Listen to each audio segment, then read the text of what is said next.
Media స్వేచ్ఛ అంశంపై కాంగ్రెస్ అధ్యక్షుడు మల్లికార్జున ఖర్గే బీజేపీ ఆర్ఎస్ఎస్పై తీవ్ర విమర్శలు చేశారు. స్వతంత్ర మీడియాను శిక్షిస్తామని, విధేయతకు ప్రతిఫలం దక్కుతుందని స్పష్టమైన సందేశం ఇస్తున్నాయని ధ్వజమెత్తారు.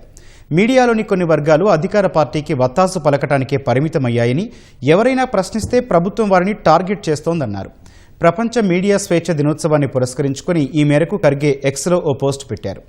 ప్రపంచ మీడియా స్వేచ్ఛ సూచీలో భారత్ స్థానం 2014 నుంచి తగ్గుతూ వస్తోందన్నారు. బీజేపీ హయాంలో ప్రపంచ మీడియా స్వేచ్ఛ సూచీలో భారత స్థానం స్థిరంగా తగ్గుతూ 157కు పడిపోయిందన్నారు. ఈ కఠోర సత్యాన్ని ఎదుర్కోవాల్సి ఉందన్నారు.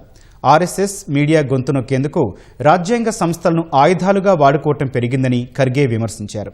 మీడియా స్వేచ్ఛ అంటే ప్రభుత్వ వాదనను మాత్రమే వినిపించి వైఫల్యాలను కప్పిపుచ్చటం కాదన్నారు. పాలకవర్గాన్ని ప్రశ్నించటం, వారు చేసే పనులను పరిశీలించి జవాబుదారీగా చేయటమే నిజమైన మీడియా స్వేచ్ఛ అని ఎక్స్ పోస్ట్లో ఖర్గే పేర్కొన్నారు.